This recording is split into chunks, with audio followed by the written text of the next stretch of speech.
And that was Smooth Music brought to you by the Ghostface motherfucking killer. It's Telatalk, episode 6. We on some other shit. We on episode 6? I don't know, bro. 6, 7. 6 or 5 or 7, shit. Whatever it is. It's Telatalk, Tokyo E, AB my partner in dash. crime. Get on the mic this time. Yeah, it's AB Dash. You know the catch come fast, but I rhyme slow like Geronimo. Ooh. Yeah, we were just watching live Bismarck and Cool G rap videos on fucking smooth shit only. Brooklyn, Smooth like 90s. the inside of a calf placenta. Holla at me. You already know what it is. Alright, so starting off already anyways with since we're watching the Bismarcky thing. Bismarcky, this podcast is going to be the podcast of the underrated. Gunshot sound.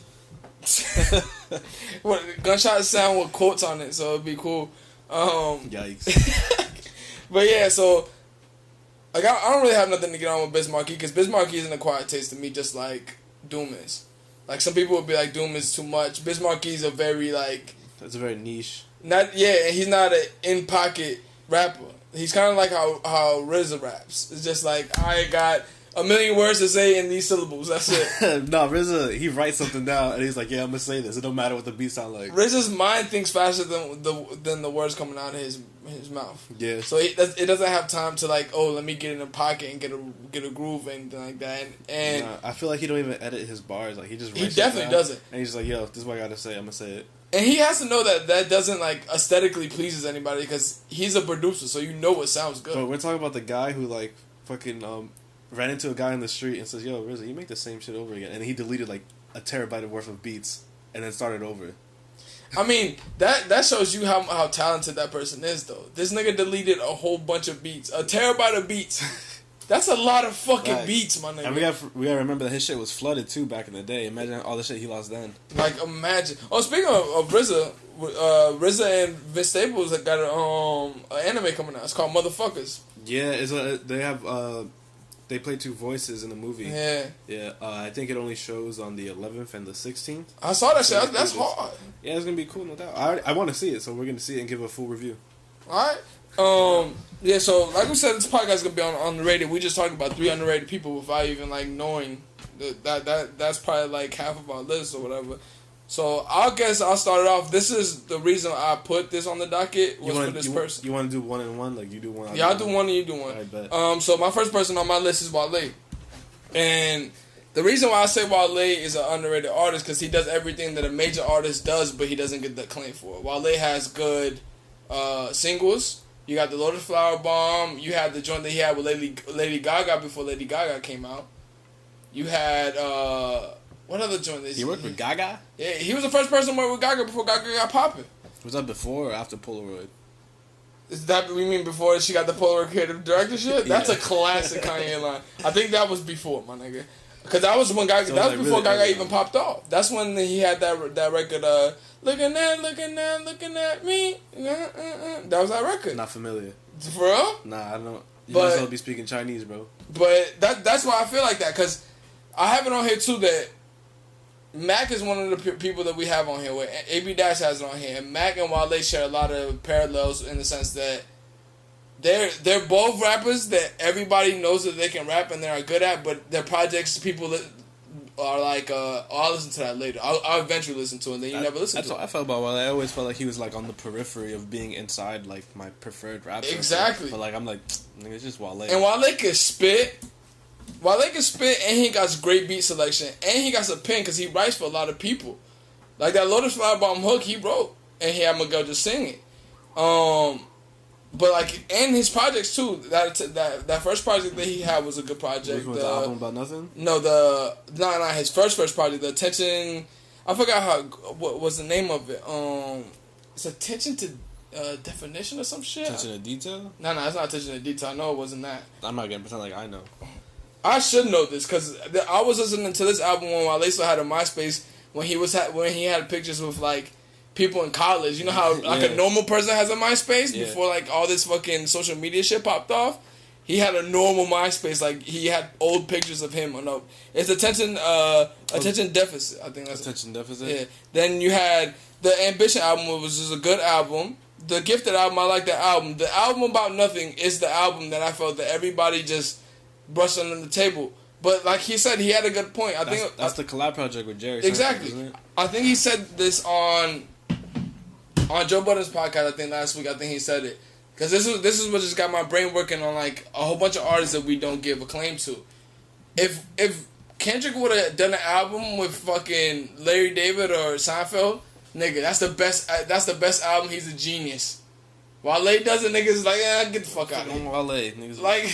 Like, nigga, that's Jerry Seinfeld and a rapper. You know how much Jerry Seinfeld has to like you to do even that like shit. hang around. Cause he did that. He did a lot of things for Wale on that album, which was like he would clear samples for the show and shit like that. And he did new, like you know, like Jerry Seinfeld shit is like, you know, the problem is with people, you know, Like he would do setups. yeah, he would do real setups for the songs. Like one of the songs is I think it's a helium balloon. So the way he's explaining helium balloon is an artist is like a helium balloon, and all your fans have the helium balloon, and like we love the balloon, but we want to see the balloon. We want to let the balloon go as well too. So that's the way he's explaining like how fans are like kind of fickle. I think where he was saying like fans want to like you.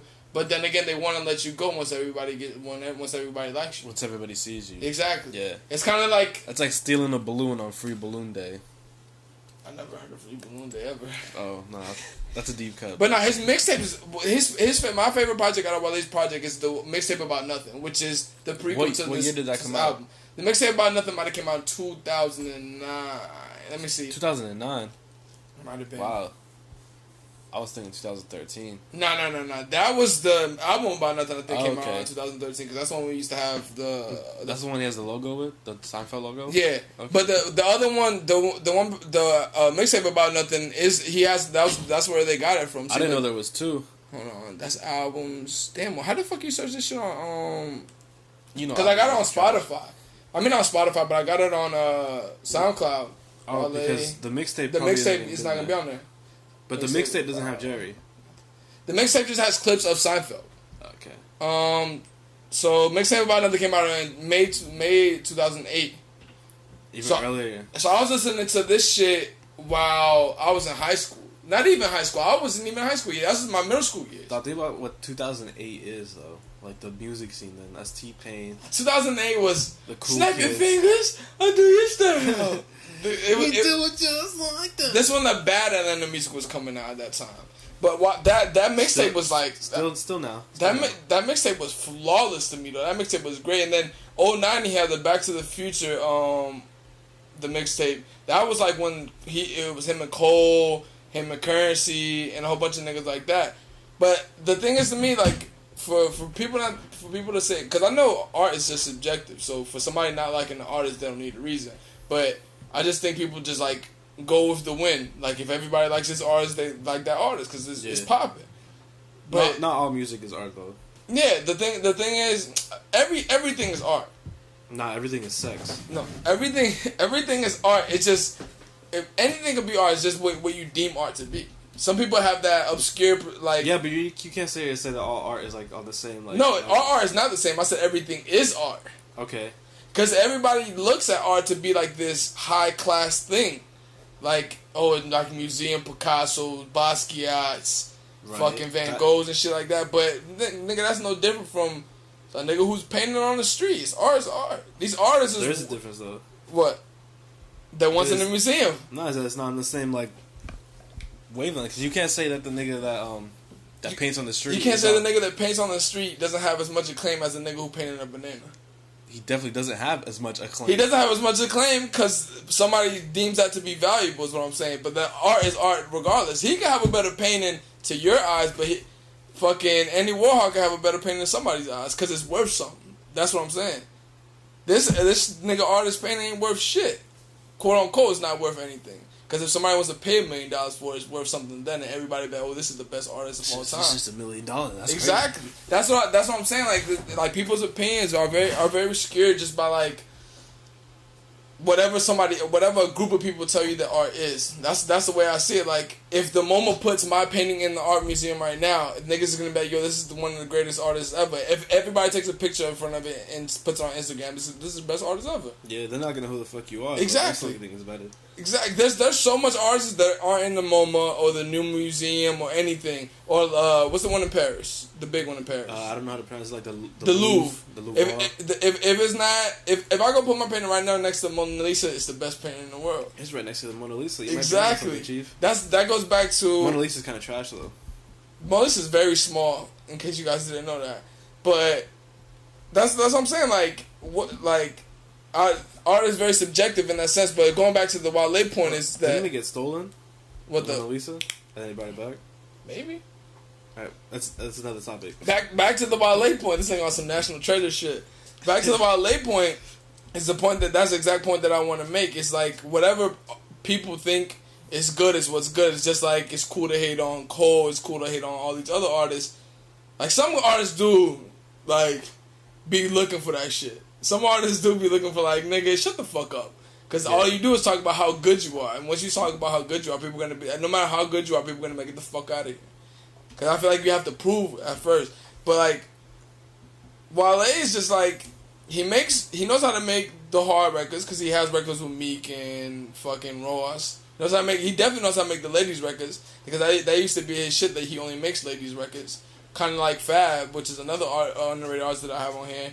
He knows how to write music very well, and he does spoken word better than anybody, better than any rapper that I know. So what do you think is the reason why he's underrated? I think he's the reason why he's underrated. Because just like I said, the thing is like... Or like what? You have to show us that... Like, what the thing is, that's the problem. He has shown us that he's good, but he also tells you that he's really good too. I think that a lot of people only heard of Wale because of some of the antics, like the Complex shit. When he went up, you remember when he went up the... You remember that? That's a classic. Nah. When he went up the Complex and he was yelling on the phone, he was like, how the fuck Juicy J got a better album than me? Nah, I didn't hear that. So it was a top 50 playlist or whatever, and it was a top 50 album shit that Complex always does, and they didn't put Wale on it. I don't think they put Wale on it at all, but had Juicy J's album on it. I know. So, and then he... Justifiable. Yeah, and then, no, it's not. See, that's the shit he be getting tired about. But the thing is, like, he told Complex, he was like, yo, y'all better have y'all security ready because I'm going up there. And to me, that just shows a nigga who's passionate to me. Because, like, nigga, that Juicy J albums could have been good. That shit was not better than the Wale album. I don't even remember what album it was. I haven't heard either. I can't speak. That was out. I don't remember what Wale album that was. I just know that Angel Diaz was shitting his pants out up at Complex. But that's the shit that I'm saying. Like, I'd rather just Wale just say fuck it and just be like, yo, I'll make music for who I make music for. And just make the music for? Yeah. Doesn't he have a lot of label trouble? Like, wasn't he? Well, he did have a lot of label trouble, but he switched his label recently. But the thing is, he put out 2 good EPs already, like 2 great EPs. Like, out of 10 records, I like 7 records out for that shit. Right. You think maybe it's like he's not getting enough support? That's it. He's not getting enough support because like the way that labels do support is like how you see Cardi B getting so huge right now. The label puts money behind people who get the money. Right. But the thing is, Wale's getting the label money too. Because think about it, he had I forgot he had that No Hands record. Remember that? No Hands. Clap that No Hands. Okay. Remember that? That's Wale. That was Wale's record. Damn, I don't even know what that he had the Loaded Firebomb record, which was fucking huge. Those are years apart though. No, but I'm saying but you can't name artists who have that much and like that much commercial success too. Yeah, I can. Who? 6ix9ine. All right, come on. I'm saying like artists who actually put thought into their music, like a lot of thought into their music. I can't argue with that.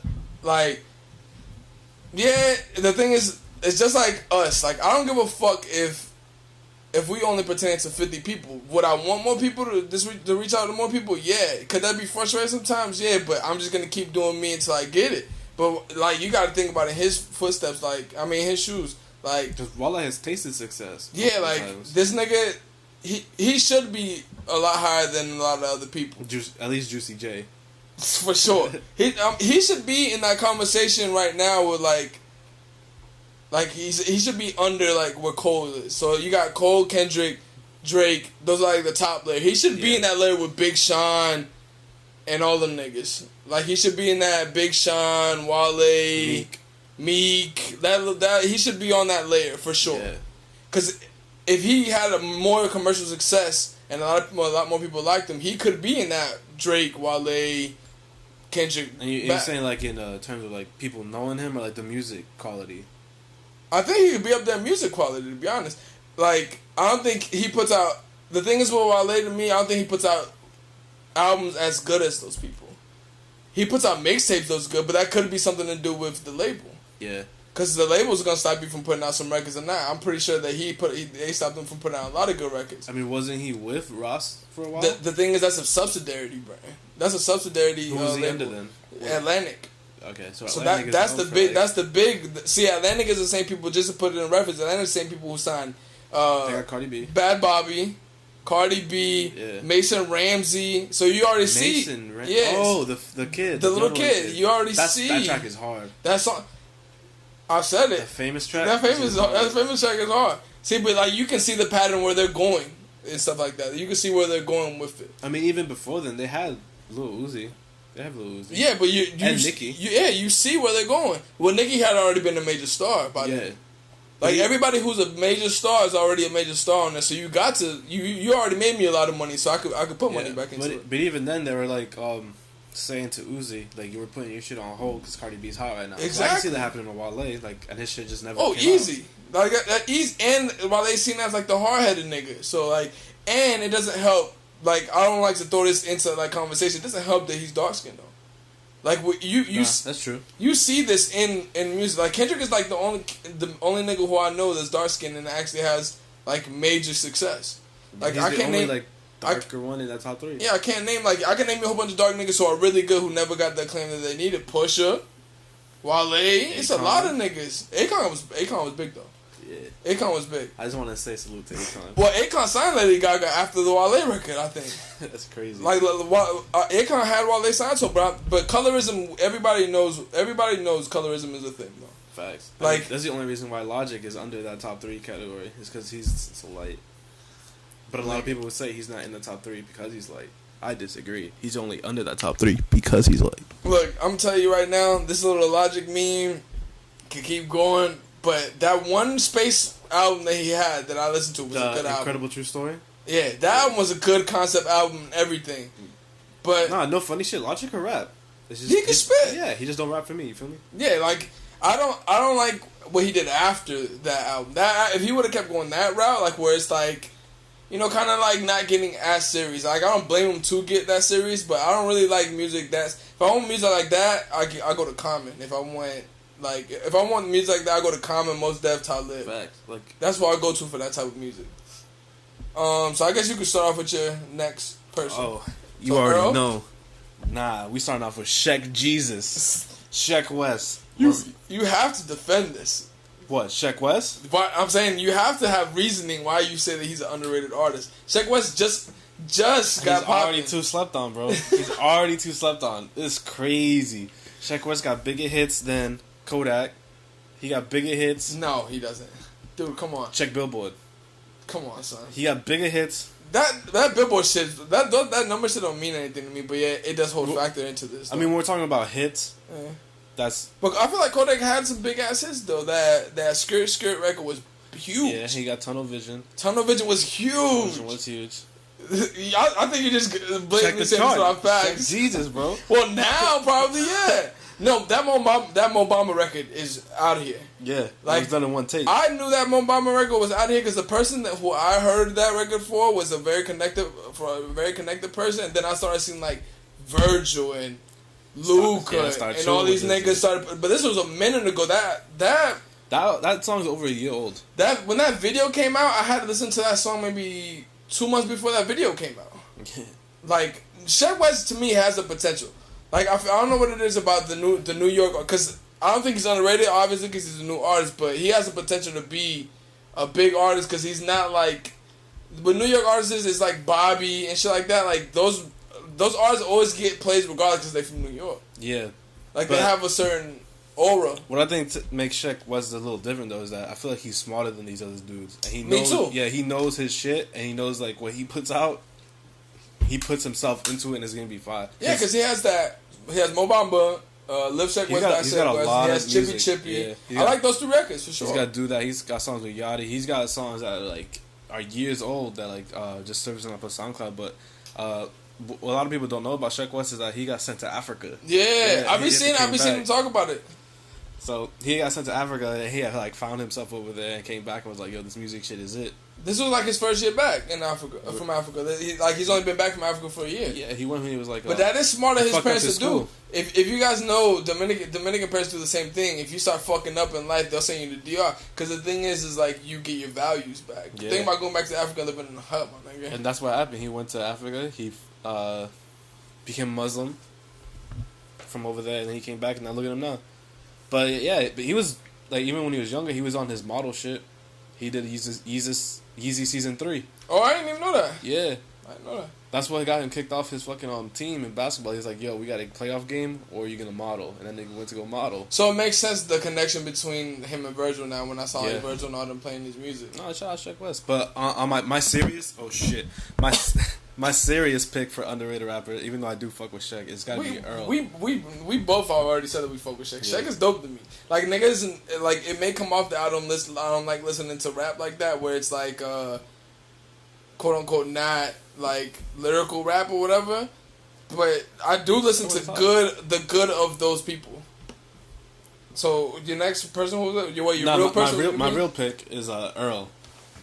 I feel like people who know rap know, and the critics know, but the world doesn't know that Earl's like a top tier rapper, like in lyricist. He makes beats. He was fucking a visionary of his music videos. He got Earl, right? We talking about Earl? I thought you were still talking about Sheck West versus nigga, like, come on. Back in even 2010 for the fucking which video was it? He had I think it was the Whoa video. No, that one was Tyler. But in 2010 he had a video. No, Whoa is on Doors. Yeah, but I'm talking about for the video. Oh. It was directed by the dude who directs Atlanta now. Yeah. So in 2010 he was already on some like finding the future of the creative scene of what shit was gonna be like. And but that type of artist is the artist that I like. That's why I like. That's if I want somebody to take away something from the podcast, that's what we are. It's like I heard Gerard Michael talking about it actually on Hot 97 in an interview where he was saying that he loves things that are very direct and it's not broad, because doing something direct is what gets you to be the person who you are. The reason why everybody loved Kanye when he first came out, because nobody was like Kanye, and he was doing what he wanted to do. That's why I respect artists who do what they want to do, whether it's design, whether it's film or anything. You do what you want to do, and if people like that enough, they come in your bubble, and then you get popping for what you do. Not what you get popping for. Oh, this sound or this design is popping right now, so let me just do this really quick because it's going to continue on through the trend. And that's what we got right now. Exactly. If you break the trend and do something different, if you break the chain and make your own chain, you're gonna be a bigger artist than what you are now. Like, when you make somebody come into what you are doing, it's totally different than just having a mainstream thing. For a moment, because right now we got like 20 niggas making the same song. Exactly. It's like everybody has this. You know, beats I'm getting really tired of. I'm getting tired of the beats that have that drum pattern that's so I'll be like, yeah. Oh, nigga. And then 30 seconds in, the bass comes in. If I hear a record start like that, I'm turning it off. I listened to a song. I forgot who. I was like, oh, let me get this nigga the chance. And I played the record. I'm like, oh, fuck that. You sound like everybody. That's just pissing me off. You sound like everybody else. Like, because that's what they know. People were trying to hear right now, but like, it's annoying. It's annoying. To give you niggas a reference, it's like when Jordans used to come out in 2009 and 2008, everybody had them on that same week at school. That shit has always pissed me off. Always pissed me off. It's annoying. And it's different when, like, shit is good. Like, the good... I'm not saying there's no good music coming out. No. There's a lot of good music out. Like, people are saying, like, oh, this is a bad time of music. This is a great time of music. Because there's always good music and bad music. Even the music that's, like, the same and bad, there's good moments in it. But I'm saying, like, there's a lot of good artists out right now. Yeah, absolutely. A lot of there's good artists. There's more good artists now than probably that are known, that are probably have. I feel like we're getting, like, a resurgence in, like I said this a couple years ago, like, all this bad shit is going to bring like an art renaissance. Because I was in Gerard Carmichael, and that nigga reminds me of Dave Chappelle. Like, he's just as intelligent, and the way he sees things is just like that. And then you have, like, comedians like Hannibal Buress. You have fucking... It's hilarious. You have, like, Rogan. You have all these niggas. And then for music, you got Isaiah. You got Childish. You got Kendrick. You got fucking Cole. You got Drake. Like, you got a lot of artists that is, like, actually pop. And that's artists who are already big. Artists who are just, like, Smaller, you got Wale, you got Facts. Even Q, J-Rock, even smaller than that are gonna come up. You got like artists like Mike, Kaliuchi, Saba. These dudes. You got a lot, and like even with rock music, like you got Inner Wave, you got Bainesboro for the lack of. I don't really like Bainesboro like that, but you have Bainesboro. Who's the people who were doing it after Inner Wave, the first show? A triathlon. A lot of different types of shit. Like, there's a lot of good art out here. Like, if you don't take the time to do it and just let the fucking radio choose or these playlists choose whatever the fuck you want. Because these playlists are just like the new radio to me. It's just these A&Rs are just getting new placements for their artists on these playlists, like Spotify playlists or iTunes playlists. They're just putting their music on there. That's how you get popular. That's where the revenue comes from, too. Yeah. That's like the new radio now. Like Spotify? No, like these playlists. Yeah. Apple Music got playlists? I'm pretty sure they got playlists. I don't really do Apple Music playlists. Like, their structure, their fucking user interface is different from Spotify's. Like, Spotify immediately takes you to the playlist as soon as you're like on the homepage. Nah, on thing it takes you straight to, like, you have the little the way you switches through the app, and it goes straight to your music, and you just listen to your music like that. Oh, for Apple Music. But damn, I stopped you. Yeah, for Apple, I stopped you while you were mid on Earl. What you were saying about Earl? Just saying Earl, like even at a young age, he was visionary, making what he wanted to make. Exactly, he wanted to do. That's what this podcast is. We we are specifically trying to highlight people who do what the fuck they want to do. Right. I mean, his debut real album, Doris. Yeah. He was 19 when that came out, and that shit is hard. I went back and listened to that shit. That's like 2 records that I don't like on there. Dog. It sold. That's it. It sold 76K first week debut. Yeah. Which is actually pretty good. That's amazing. And like he's got. I think Odd Future in general does very well because like they know who they're going for. It's the same shit with TDE. I feel like Odd Future is just a more unmanageable TDE to me. Like niggas and Odd Future are gonna do what the fuck they want, like to the detriment though. Like if Tyler wants to fart on the mic, he'll do that for a minute. But I feel like Top Dog and I feel like Top Dog and TDE would be like, all right, nigga, you bugging right now. Your album's not gonna come out if you putting that shit out. Like that's how it is. But even the Stay on Doors, like he got production from the Neptunes, Alchemist, RZA, Bad Bad. Oh, he always has a good beat production. So it's I'm saying like what is it? Beat selection. Beat selection. I just feel like he's always been sort of like overlooked in my eyes for like his rapping capabilities and his music. Earl is like out of the new rappers. Earl's probably one of the best rappers. Fast, and he was quick to come up onto the fact that like if you're going bald, just grow your hair out and get dreads, and then you'll be healed again. I never fucking thought of that. But nah, that whole Odd Future fucking like conglomerate is just underrated in general. Like Tyler gets the acclaim, but I feel like Tyler goes under the radar a lot with a lot of people. I'll say that Frank is the biggest. Frank is definitely the biggest. Frank is the one that everybody knows. But think about all these people who came out of there. That's 3 big artists: is Frank, Earl, and Tyler. And then you got the internet right under them. Yeah, and then you got the internet, and then you got Vince Staples who came out of their camp. Yeah, Mac was fucking with their camp. Schoolboy was fucking with their camp. It's a lot of niggas that came out of Our Future camp. I've told niggas this. I always compare them to this fucking people. That's a Star Trek. Bro, and even Damo Genesis got a fucking collab. Oh, I forgot. Damo's super Prodigy hard. And Damo's super hard. Facts. Who else? I'm not saying who else came out of that, but I feel like. I mean, the lesser known artists that had less relative success. You got Mike G. Nah, you know what I'm talking about. It's my favorite nigga on here. Was Jasper. Oh, there we go. Jasper. Like, really not a rapper. Only started rapping to make my raps go faster. Nigga. Got a TV show, so I guess I'm an actor. That nigga's hilarious. Because I feel like that's the thing that I feel like that I always have like identified with. I'm the nigga next to the big nigga. Who the big nigga is always like, yo, this y'all worried about me, but it's this nigga. Yeah. It's like it's always like I see Hove always with Tata. Who for those who don't know who Tata is, Tata's like Hove's best friend. He's the nigga who pepper sprayed R. Kelly. Legendary. Or like Emery. Emery was the person who he did a 12-year bid, and now he's doing a collaboration with Puma. Shout out to Emery for doing the collaboration with Puma. I always identify to the niggas who give the big nigga the what I want to say, like the advice, like who the big nigga goes to get advice. Like I never like Hov is like that too though. he always said like, I never want to be famous. Why would you unnecessarily go through these changes? Like, Right. I mean, he also said that you think I'm doing all this to stay the same. Exactly. Like, it's the thing, like, Hov had the vision, and then Tata and Emery and Lenny S. and... So they kept them grounded. They were the real ones. That's the thing.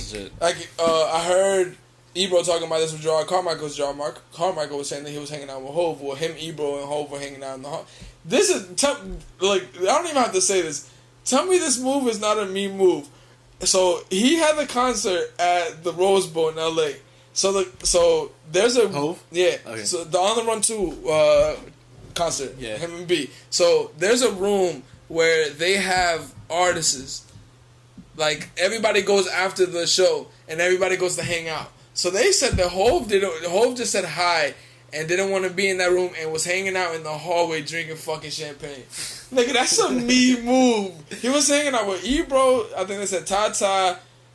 Biggs. You just be chilling. That's what I'm saying. Like, that's exactly what I would do. Like, I see all y'all in here, y'all chilling, because I'm more of a conversation person where I can have a real conversation with somebody rather than have a conversation just small talk bullshit because you there.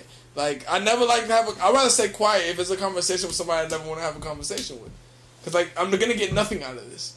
That's exactly what it is. And that's why I like people like Hov, Gerard Carmichael, and shit like that, because, like, they are stars, but they play it super low key like they're regular. Like, Hov would never be regular, but he does regular shit, and I like that. Even shit. In his interviews, he's still awkward to this day. Yeah, like it's like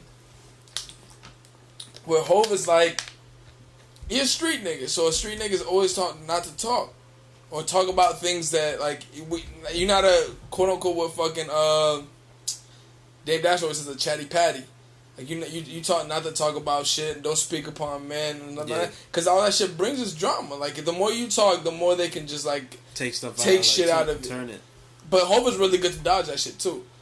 I don't know how we got on that, because Hov is not an underrated artist. Even though I do think that a lot of niggas don't like Hov like how they should.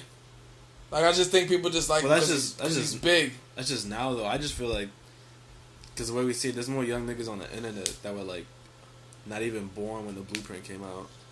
Nigga, I can't believe there's niggas on the internet that don't think Hov is the GOAT. I mean, there's niggas on the internet that were born when, Yo, it's crazy that I saw somebody the other day, and they, for some reason, the year that we were born came up. I think it was one of my cousins, some shit like that. And I was like, no, I was born in the 2000s.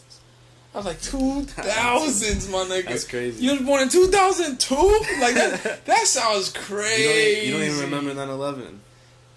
Nigga, when was 9/11? 2001.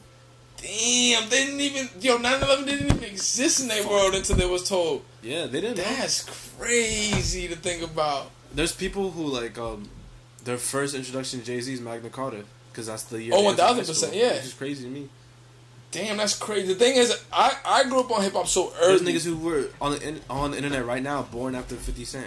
Yeah, like, I grew up on hip hop so early. Like, I was born in the mid '90s, so that's when a lot of good rap was coming out. Shout out mid '90s, the Jonah Hill movie. A lot of people would be like, "Nigga, you was born in the mid '90s. You didn't listen." I really did though. Like, I remember watching the Big Pimpin' video on MTV Raps, my nigga. I remember watching Rap City to the Basement and seeing fucking Cam put the fucking the bandana over the mic and start counting money and rapping while he's freestyling. I remember a lot of shit like that. I just grew up on hip hop super early, and that's the shit that I grew up to. So think about going up to like Dipset, Hov, Rockefeller, The Lox, Bad Boy, and then having to hear this bullshit. Like, nigga, it's kind of hard. Speaking of The Lox, shout out Styles. Oh, The Ghost. The Ghost is definitely underrated. Did you see that because it was on the docket? Nah. Oh, no, I actually didn't put The Ghost. The Ghost is underrated, though. I was bringing that up because I recently watched his shit with Joey Badass and Vince Staples. Because Joey Badass has a show or something called 47 Minutes. Yeah. And Styles P was on there with Vince Staples. That shit was hilarious. The Ghost is a real nigga. Like, that's a nigga. Alright, so I'll just transition to that because I didn't have it on the list, but he was in my mind. I feel like him and Jada, I feel like The Lox in general is super underrated. Jada might not be because I feel like a lot of people know that Jada rap, but it's kind of like the same shit as Wale, where niggas know that he can rap, but y'all not checking for Jada albums. Like, when the last time niggas heard the Jada album? Like, I'll check for every Jada album because I know. Last time people checked for Jada was when he did that collab with Fab. That's what I'm saying. Like I know But before that, I know Jada's gonna have good albums because he doesn't have bad verses ever. Find one and send it to me if you found one. The only problem is with Jada to me is Jada doesn't pick good beats. He has bad beat selection. If he had an executive producer, he would kill. yeah, so he's like Nas then. Kinda. Nas doesn't pick bad. Nah, Nas. The whole Illmatic was good beats though. Yeah, that's one album. But no, I know that is the fucking. That's the knife they hold to him. Yeah, that's the you don't pick good beats. Either beat was trash, but the same thing with. But I feel like Styles P's the same shit. It's just like the new Lakers to me. It's like LeBron is at the forefront, and damn, I can't even say it because Styles P is way better than Kuzma. Like I don't know about that, Chief. Way better. Styles P is like when niggas is like, yo, that's my favorite rapper. It's like he's a rapper's rapper. Styles could rap, and Styles is a super real nigga, so you never fuck with Styles P. Like that's a nigga who you never want to fuck with because the shit he says is the shit that actually happens. Yeah, but he's getting to that point where all he wears is tracksuits with the fitted. I mean, nigga, they like. Then they mid 40s. Yeah, Ho was about to be 50, my nigga. Yeah, but he had the Gucci one on. You know you still got to style it up. He ain't a bum ass nigga. But I know Styles P is a nigga to me. Is just like why he's like that now is because like imagine how much shit he's seen and have done. Like these niggas was selling work out of Burger King, my nigga. Yeah. Like you'll go get juice. You'll go get a Big Mac and they'll give you a fucking 40-piece rock and put it in there and sell it to you like that.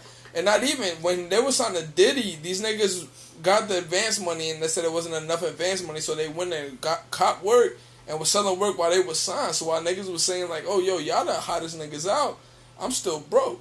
Facts. Like that's why you gotta eat. I always respect Styles P niggas. Like I respect the man who's always about their word. That man spent that advance to buy more rock. But the advance wasn't a lot. That's the thing. I think the advance was like $50K or something like that. So $50K split between 3 people with the locks. Like, nigga, we gotta go handle this business, my nigga. Talk. The thing is about Styles P is just like, cause to me they're the best duo rappers. Like when Styles P and Jadakiss go, I do 6 bars, you do 6 bars. Nobody does that shit better than him. Like their chemistry. Like yeah, like how they're in pocket. You know how Watch the Throne, Kanye would go a verse and then it's like he'll finish the verse for him and then he'll go. It's like back and forth. I feel like Styles P and Jadakiss. Take a moment to appreciate how good of a song Primetime is. Nigga, that Watch the Throne album is underrated if we want to talk about it. We're getting thrown too. Don't worry about it. But no, we're not. We're getting thrown too, yeah, and it's going to be with Chance, my nigga. I don't want to listen to that. But we are getting Yandi tomorrow, so there's that. But those two I feel like do that back and forth the best, and then after that would be like 1A is fucking Styles P and Jada, and 1B is fucking Method Man and Redman, my nigga. That's almost blasphemous to say. I'll put them in the same category, bro. Well, yeah, it's 1A, 1B. Oh, okay. No, those niggas are ridiculous at they're that still shit. one. They're still one. Yeah, you still number one. Like, the motherfuckers is crazy. Who else you had on here? You got... Oh, the only one I really cared about was Earl. Like, the other ones I can make an argument for, but not as much. Yeah, it's the same shit that I had. The only one I could really, really, really make an argument for is probably Vince Staples. Oh, Vince is super underrated. Vince, I feel like the thing that makes me think about like how music isn't really art anymore. It's not anything. Yeah. Even though it is art, I feel like Vince, he's in the same caliber of people who like he puts out whatever the fuck he wants. Yeah, the niggas who we like, the niggas who probably whatever the fuck they want. Like he'll feel something and he'll put it into his music, and that's that. I think that a lot of people just don't get Vince. That's what I think what it is. Like he does a lot of trolling, so people don't know when to take him serious and when to not take him serious. Facts. People don't really listen to him and what the shit he's saying about. People don't listen to that album because when what's the last album that dropped? Big Fish Theory. Was it Big Fish Theory? What was the album before that? Summertime 06. Summertime 06. That's not his first album, is it? He has a bunch of... That's probably his first debut, like real album. He's got so when that album came out, it was that album that came out. So when that album came out, I remember I forgot who I was talking to, but I was like, they're like, yo, did you hear the new Vince Staples? I was like, hell yeah. I was like, yeah, but I can't listen to that shit back and back because that shit's dark as fuck. And niggas was like, that album's not dark. And I'm like, you're not listening to what the fuck he's saying. That album is dark as shit. It's dark as shit. Nigga, he's talking about niggas game banging, dying, and niggas not giving a fuck, how he's gonna go to hell and all this shit. Like, nigga, that's a dark album. That's just to me, just like with Earl and his last album that came out. Stop. I don't like shit. I don't go outside. Nigga, that album was dark as fuck, but it's good album. You can't listen to that. No, you can't. You have to listen to that shit outside when it's sunny day. That Vince Staples album is like, nigga. That's what Tyler said in an interview when they asked him. It was like, yo, that's where I got it from. You gotta go outside. Yeah, you gotta go outside for that. But that's the thing that like, you motherfuckers, one, don't listen to lyrics. That's the thing that I'm saying, like, you have to listen to what the fuck the artist is saying. That's a dark album, my nigga. And I feel like it's darker for me because I know what the fuck he's talking about. Facts. I feel like people can listen to those albums who don't know what the fuck he's talking about. Again, the person who I was talking to, if I think the person is, they grew up in the suburbs, so they don't know what the fuck. Like, yeah, y'all probably see this shit on the news and shit like that, but you don't see this shit every fucking day. When you're in it, you don't want to listen to that shit. Why the fuck would you want to listen to niggas dying every day when niggas is dead ass dying every day? It's so like saying like, if you want to hear news about like the mailman came to my door today. I don't give a fuck about the mailman. The people who like that music, well, not the people who like that music, but the people who don't see that music to be dark or the music to be like, I can listen to this every day, is people who don't live. It's the white niggas who love to listen to gangster rap, and then you go home, you go back in your 5-bedroom home, and you don't have to worry about that shit. And Vince mentioned that in his music. That's too. exactly what it is. It's like kind of how Eminem was when he was early, and then he was like saying like all these derogatory shit to women and like to gay people, and then people were like protesting, and he was like, "Yo, how about you raise your fucking kids then and tell them not to listen to my album?" It's true. Yeah. Who said that? It goes on you, Eminem. It goes on you. That onus is on the parent, nigga. You have to like advise your kids not to listen to that music. Like, and they stop got parental control. Like my parents had no fucking choice. I was listening to Hope. I was listening to Wu-Tang. I was listening to Jada. So nigga, when I was fucking 8, not even 8, I was probably like 6, 7. Nigga, I knew what a 50 pack was just because of rap. Like, whether people want to fucking give it credit or not, hip hop has a lot of influence, and it has a lot of influence on how people are too. Because hip hop is pop music right now. Like, nigga, there's a reason why every nigga want to get a rollie and want a big Benz and all that. Like, yeah, like just like Pusha said, you fucking rappers found out how to fuck up Protect, my nigga. Like, Protect is a really nice watch too. Sure, Me talking to 2 niggas who won't buy that shit. Well, you could buy luxury watches at Costco, nigga. Yes, but it's crazy. A different type of watch. You can't buy the $100,000 Protect in there, but you could buy the $10,000 one. Shout out Costco pizza. First of all, that shit is phenomenal. That if we want to talk about underrated, Costco and Sam's Club's fucking cafeteria is underrated, my nigga. No doubt. Those you hot get your dogs, parfait for $1. Dog, those are the only hot dogs I don't eat hot dogs. Them shits be hitting. Well, they use all beef hot dogs. I think they use like Hebrew Nationals or some shit like that. Yeah, so shout out my Hebrews. I think just like you, I only had that one person while later that I could really go for. Danny Brown to me is super underrated for like a magnitude reason. I feel like just like Earl and Vince Staples, they don't really listen to them. It's not they don't really listen to them. It's like it's kind of hard to get. It's like you are in your own world. Just like I said, you are in your own world. It's kind of hard for people to break through that to like get it. But the thing is, a lot of people do because all those people are fine. Vince is fine. Danny's fine. Yeah. Earl's fine. Like, they have their set core. But just like that, Anderson .Paak, too. Anderson .Paak is super underrated. Anderson .Paak is... I think this is going to be his blow-up album. That NX Worries? That No Worries? Yeah, the No Worries shit is hard. Nigga, that shit was, what, 18 records? Yeah. Probably more than that? It is. I think it is 18. Nigga. Top 5, 2016. Nigga, 18 records, that shit was fucking ridiculous. I think 2016 Solange dropped. Was it? Yeah. That was the best album, 2016. Cranes in the Sky? It's not. Is that the name of the album? No, it's not. It's called... My Seat at the Table. My Seat at the Table. Oh, if we want to get into that, I can go into a whole bunch of R&B artists that are super underrated. Solange is fucking amazing. I like Solange better than Beyonce. You said I didn't. Beehive go for him. It's AB dash 2 underscores between the AB and the dash. Nigga, Solange is... I don't think that it's Solange is better than Beyonce. It's just whatever you like. Because Beyonce makes different type of records. They make two totally different type of music. But they're both, what I noticed is they're both uplifting, empowering women, like black women and black people music. It's just done in a totally different way. And it's crazy that... I think that the women they impact is different. Type of women. It's crazy in that house, my nigga. Hove, Solange, B... Nigga, that's nuts, my nigga. And Solange beat Jay-Z's ass. That's crazy. Chill. The funny thing is that, like, I saw that shit on Twitter when I think when 444 came out, it was like 3 hard albums came out of that elevator. You got My Seat at the Table, 444, and Lemonade. Nigga, that's 3 hours to fuck with. They gotta put that elevator in the museum. Hell yeah. That has to be in the museum. So, another artist I can really go into is Gibbs. Like, everybody knows on here, Gangsta Gibbs is definitely... People who like Gibbs, though. Nigga, Gibbs, that Pinata album. When did Pinata drop? 2014, 13? No, 14? It might have been 14 to 15. I don't know what else dropped that year, but that was the best album that year.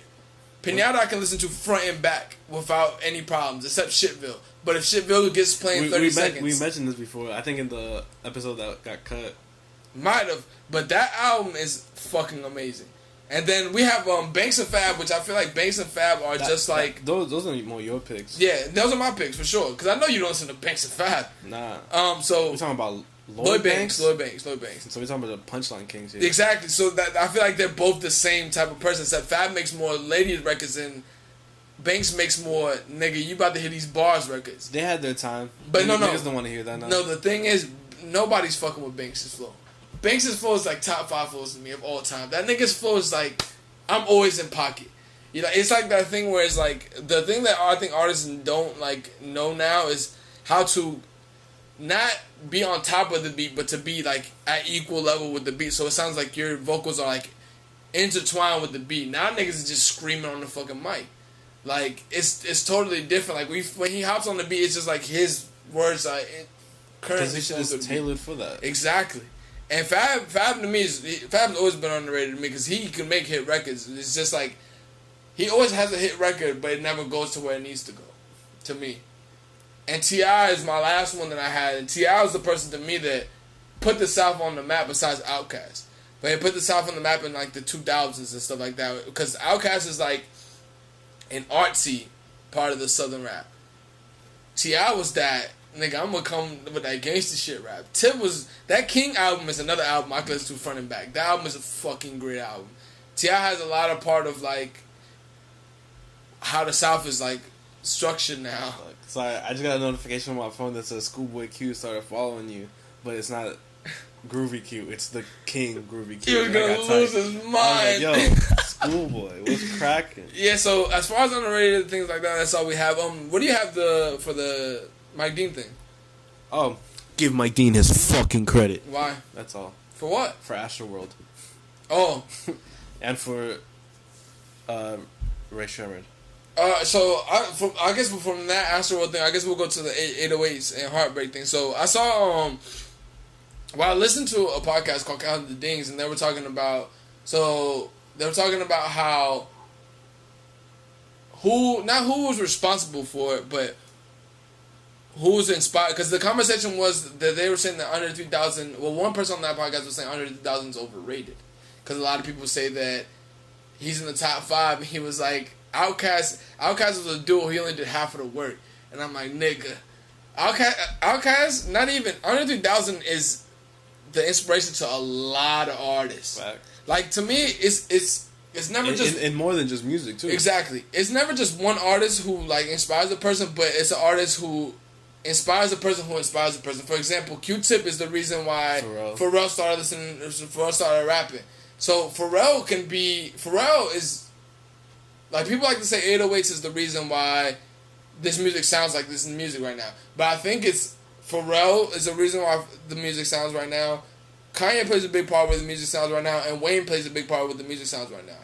Because Thug and all them sound like Wayne. And Cudi. Because Thug and them sound like Wayne.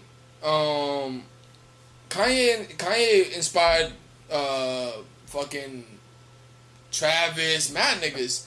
Pharrell inspired, you could tell Pharrell inspired mad niggas too, like Tyler and all them niggas as well. Cudi I think is the biggest inspiration to Travis Scott. But the thing is, so going back to the 808s thing, like who inspired it? Because they were saying that 3 Stacks was underrated. Well, some were saying it was underrated, and some were saying they were overrated.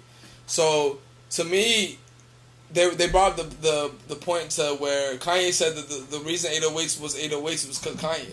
I mean, because of Andre 3000. I think it's because Andre 3000 and Cudi that he got that sound from, for sure. Like that 808s sound from that fucking Cudi and 3 Stacks. But who'd you say it was? I put T-Pain and Cudi. T-Pain is another person who is a very influential person who doesn't get his credit. Because if I'm putting T-Pain there, I wouldn't say inspired then, because if we put in T-Pain, I feel like T-Pain had a lot of hands-on stuff. So you think he was actually in the studio with him? I never Kanye was taking stuff from him. I thought you were just meaning like he was the first one to do quote unquote first one to do autotune, because my favorite artist of all time was the first person to do autotune, and you sent me to the other. It wasn't the first person, but he was one of the biggest artists who first did. What are you talking about? Stevie Wonder. You remember that when he had the holes in his mouth and he was doing the shit? Yeah, I think you sent it to me last week. Because I made it for the promo.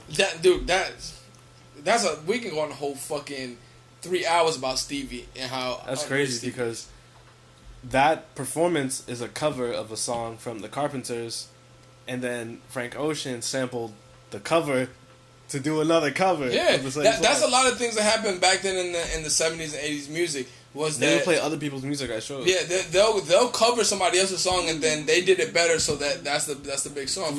For example, I think the Just the Two of Us song is Grover Washington Jr. But Grover Washington Jr. is just a musician, so he had the actual layout to the song. What he does is it's kind of like he just does just musicianship. There's no singer over it. So he got Bill Withers to do this to sing over Bill. People who don't know who Bill Withers is, he did the Ain't No Sunshine. Ain't No Sunshine When She Gone. She did just the two of us. He has another big record that was really good too. But that's just how it used to be. Even now, there's probably people on Earth who think that Rihanna made a Tame Impala song because she covered it on Auntie. Dude, that shit pissed me off. Don't even get me started. That shit pissed me off. I don't know why it did. But the thing is, like, that pissed me off, but then I don't get pissed off when people used to do it back then. I feel like maybe because it's just... Oh, even now. What's just the most recent thing is the Ellie Mae and Jacquees. Oh, where he did a cover of her song and put a video. But he put her out. on the song though. It's the Trippin' song. Yeah, but he put the video out and then she made him take it down. I don't think she made him take it down. I think it was the label that made him take it down because he was getting a lot. Like the first day he put that shit out, it had like 2 million listens on SoundCloud. Yeah, a lot. But nigga, Jacquees is a motherfucking problem, nigga. That's an R&B artist right there. That motherfucker could sing, and the way he does melodies, the way he breaks down things is ridiculous. I love when they were making fun of him on Twitter. They were like, "Damn, Jacquees adds a E to the end of the songs, and you niggas eat that shit up." Well, no, I generally don't like when he does that shit. When he does because he does riffs of it like for a long period of time. Yeah, I feel like it gets to be too much. But that motherfucker can sing, and he knows how to hold notes very well, and he knows how to break down a song very well, and he can write too. But yeah, so the 808s discussion. You said T-Pain and Cudi were the people who did it. Yeah, but I feel like shit again. I feel like keep fucking up the mic. If we're using the word inspired, I don't want to say them because I feel like they had hands-on efforts on there. But that's a form of inspiration. Yeah, but when you say inspired, I think of people before him, like, because if we're gonna say Andre didn't work on that album. Oh, Andre definitely didn't work on the album, but that album to me. That's what I'm saying. I'm agreeing with you. I'm saying like, I'm saying T-Pain. That album to me is kind of like, it's not like cut on cut, but some elements of it is like a modern day Love Below, to me. Yeah, facts. If it like Pinocchio Freestyle isn't a slowed down version of A Day in the Life of Andre Benjamin. Like Andre 3000 is like Andre 3000 to Kanye is what Lupe is to Kendrick to me. Like they share a lot of parallels. Like you can see that there was clear inspiration there, and the same thing with Cudi and Travis. You can see there's clear inspirations there. They just took from what they wanted, or the elements that they wanted, or knew that they can expound on and make add to it, and put their own thing on it. But to me, I feel like that 808s and Heartbreak album gets too much credit. I don't like that album. You know I don't like that album. That's not even though I feel like I could see where you're coming from. It's a lot of credit. It's a lot of people's like when they rank Kanye albums. It's a lot like for most people, it's towards the bottom. Yeah, but then you have a lot of people that say that inspired all the music now. I think both can exist. Both. Well, if that's at the bottom of the albums, is it saying that the album's bad? Nah, because so that's the way I took it. Like if the album's at the bottom, then you think the album's bad. So like quote unquote, so that equal parts to. So you think the music is bad now because of Kanye. I think there is a lot of bad habits that artists do have that a lot of new artists picked up on and just started using now, though. Like, a lot of people like to say all the good things that they took from artists, but I think there's a lot of bad habits that that a lot of people took from artists. Like, to me, damn, I would need more time for it. I think we could do a pod on that. Like, a lot of bad habits that people took from other artists. Oh, you know what's sickening? Ad-libs. I'm tired of ad-libs. Ad-libs are bad if you don't know how to do ad-libs right. Because you got Q ad-libs is hard. Ferg ad-libs is hard. A$AP Mob's ad-libs are hard in general. I like Danny Brown's ad-libs. Danny Brown does that good. Ghostface's ad-libs is hard. It's just like you have to know, like, to me, like, it's like you have to know what fits for you. Like, you have to know what tailors to your sound the most. I just get annoyed with if every other fucking line is an ad-lib, yeah. If every line you got an ad-lib, and then it's just annoying. We can say it like that. That's a bad habit that people picked up on. Like, so you're doing ad-libs, and now I'm gonna do every other ad-lib is Fact. Now rappers, you gotta get a name and an ad-lib, and then you can start rapping. See, that's the thing, though. That's the things that artists think that they need. To me, like, we had this conversation in the group chat the other day. They were talking about how Earl's first rap name was going to be, I don't know. Slide Tendencies. Oh, yeah, and I was like, Earl Sweatshirt is not a better name. I feel like names don't play a big part of what makes an artist good. It's just, I feel like any artist can make their name good. Like, yeah. I bet you when Ja Rule first put up his name, they're like, Ja, what the fuck out of here? Or Jadakiss, or Styles P, Jay-Z. Like, I don't think anybody got a super hard name except the Wu-Tang. Like, Method Man, Ghostface, RZA, like GZA. Those are hard names, but I'm pretty sure at one point somebody was like, yo, that name is trash. Yeah. Like, I just think, like, once you build a fan base, people will like it. It's just like, to me, like, with clothing lines. Like Balmain, like when Louis Vuitton came out, they're probably Louis Vuitton's stupid name. It's just your name. You just put your name on it. Anti-social social club. Exactly, like mad, trash. Yeah, but people fuck with them. Bape, yeah, like Bathing Ape. Yeah, like Billionaire Book Club is actually a thing that I like though. Yeah. But I feel like it doesn't really, like, it has a part to play, like maybe 5%, but it's not that fucking huge. Like, I feel like I can use my real name, and if I'm a good enough rapper, niggas wouldn't give a fuck. There's some trash names. There's trash names for sure. Yeah. Like, Childish Gambino's not a good name. Nah, it's a horrible name. And Rich Chigga, that was a bad name. Schoolboy Q's not a great name either. I like Schoolboy Q. I think that's a cool name. Yeah, but if all right, flip it. If Schoolboy Q was Logic and Logic was Schoolboy Q, Logic would be that would be hard as Schoolboy Q's name. But Schoolboy Q as Logic would be like, oh, that's trash. That would be super exactly. corny. That would be mad corny. That's what I'm saying. Like, it just applies to what type of artist you are. Like, the only reason Schoolboy Q works so well because he's a gangster rapper. So it's like Schoolboy Q is like an oxymoron type thing. Like, no pun intended either. Logic is a horrible rap name. I like Logic as a rap name. Nah. But the thing is, you have to pull it off. Like, you can't have a rap name like Logic and then rap like Uzi. Like, if you rap like Logic, you have to have, like, a conscious mind rap. Like, Common. Yeah. Like, you have to have that. Q-Tip, like, you have to have that. I don't know. Maybe it's just my Logic hate coming out. Probably. I don't like the name Logic. Like, then there's the other rapper, whose name I don't like, who kind of raps like Logic, A$AP Rock. I don't really fuck with him either. Is that where A$AP Rocky got the name from? Nah. Probably. I mean, Rocky is his name. No. Rocky got his name from A$AP Rock. Yeah. The other nigga. Is that the nigga who you talking about? Yeah. Oh yeah, that's who he got his name from. Is it? Well, A$AP Rock is an old rapper. Is that who he's still rapping now. Yeah, he's still rapping, but he's an old rapper. Yeah, that's what I'm talking about. Oh yeah. That's who he got his name from. Well, that's who they say he got his name from. I don't believe it. His name is fucking Rakim, and it's just the mob. You know, niggas always find a reason to tear down somebody who's popular, because that was only coming out when A$AP first was out, like with Peso, and then he had the first album came out. Or was the mixtape album? I don't know. Early A$AP Rocky music was horrible. Nigga, I love that music. Pesos and fucking. Not before that. What's the other joint? Oh, what's before that? Stuff that's not even out. Like, it's taken down because they don't want it to exist. Uh-huh. But you can still find the videos on Twitter. But yeah, I fuck with A$AP hard when he was out. Yeah, but that was just me trying to get into that whole. Well, we don't even need to have that conversation. We both think 3 Stacks is top tier artist. Yeah, if absolutely. 3 Stacks always enters and leaves my top 5. So 3 Stacks It doesn't. depends on how recently I seen a picture of him. 3 Stacks doesn't leave top 6 ever. 3 Stacks is always in my top 6. But sometimes when he does whatever the fuck he wants. Yeah, it's like he does whatever the fuck he wants. He's a real artist. But he can spit, my nigga.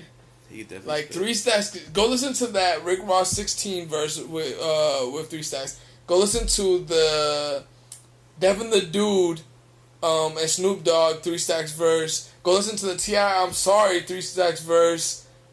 What else? There's a lot of 3 Stacks verse I could go through, but I can't go through. But those are the top 3 that always come down.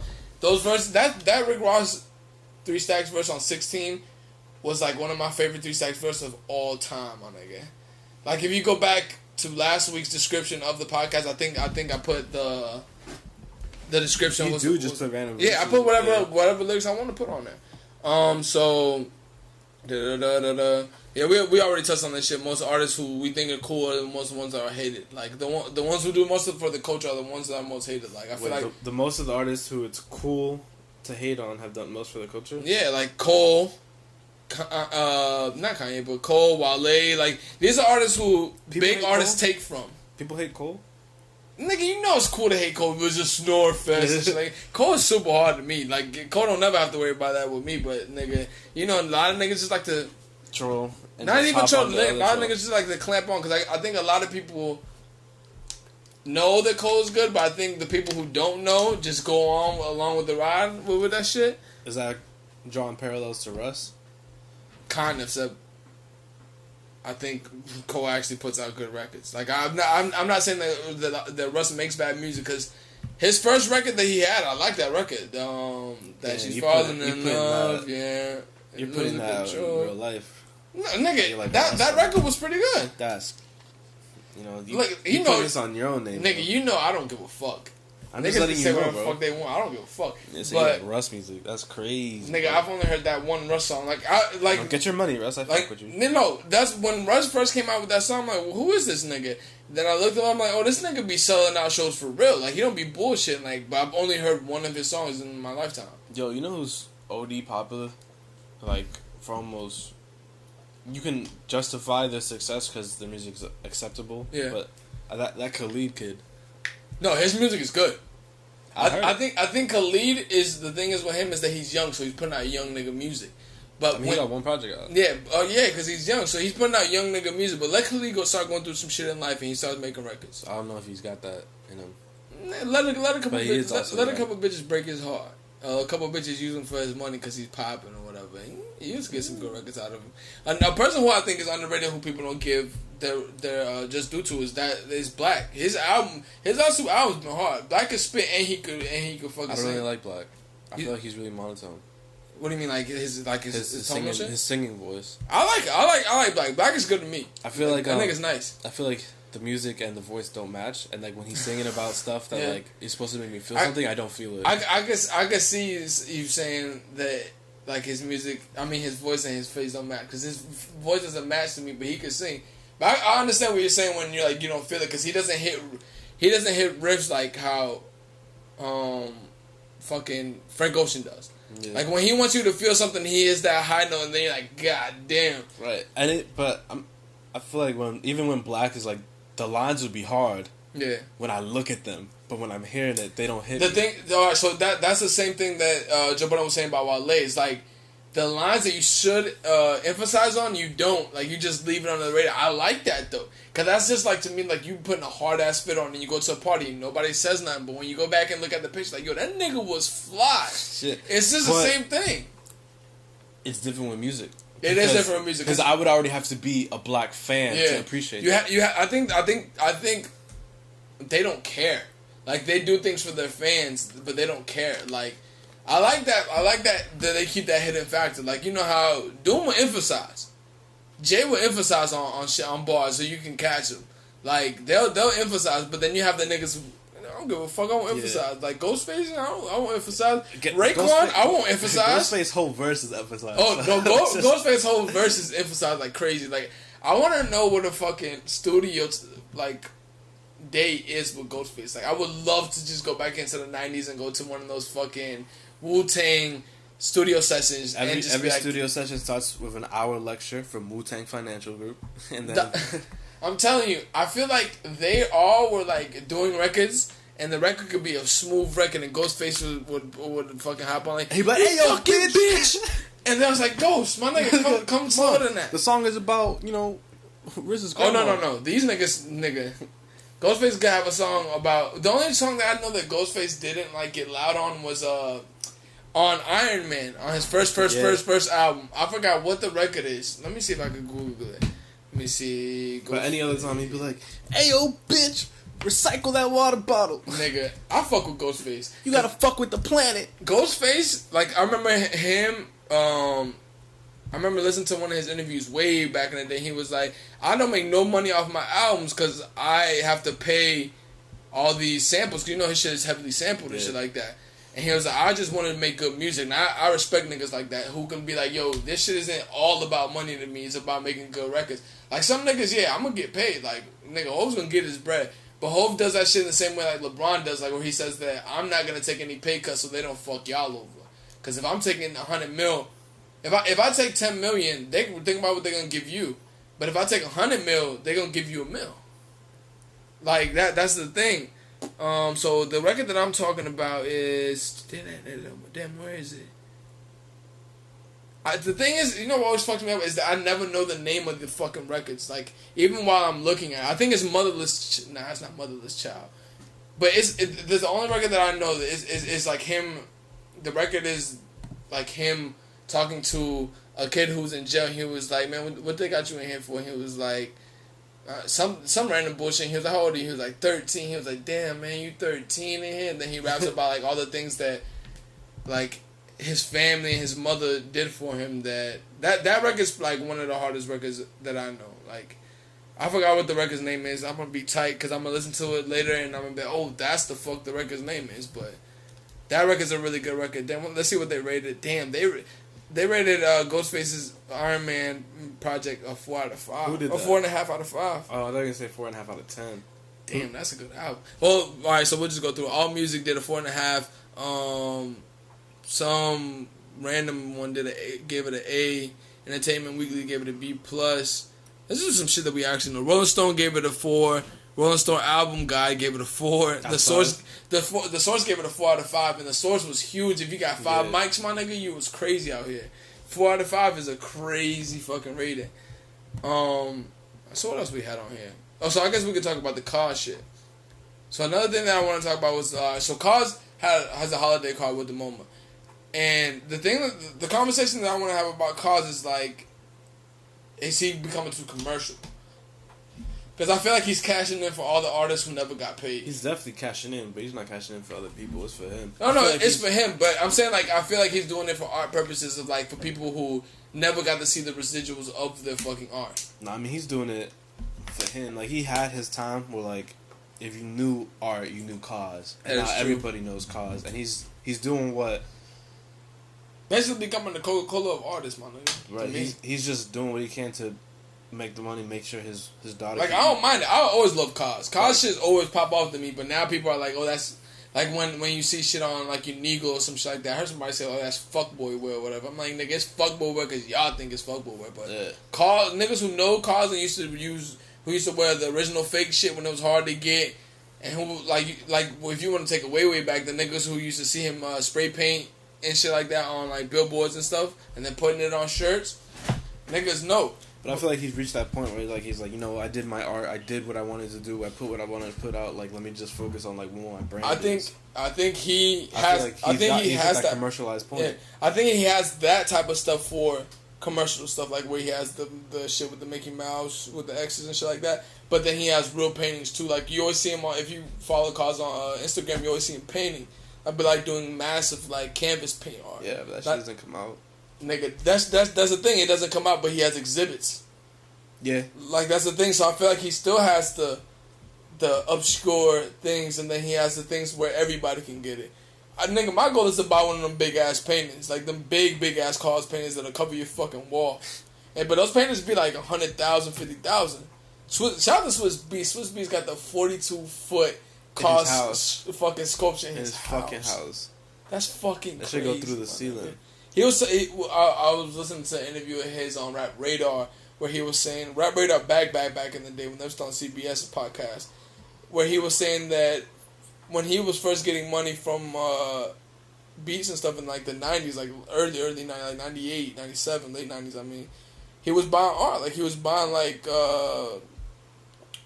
Sam Ansel's. That's the photographer, right? It was the what's the photographer who only does black and white photography? You got it, Sam. Like Sam Ansel. He was buying some of his photography, and he was buying like Basquiat's and shit before they was popping off. So Swiss has been in that fucking zone for a minute. Like he's been there before. Well, no, Hov has been there too, because Hov has records back then talking about him having Basquiat's and shit. Like that was crazy. So one thing I wanted to keep going with this art shit was so you sent me the Vogue lecture thing, right? Yeah, in New York. So they have a Vogue lecture thing, and so I was like, oh shit, this is dope. I'll go because Yoon was going. It was like a whole bunch of artists and a whole bunch of like painters and stuff going. And then I look at the price. The shit was $3,000.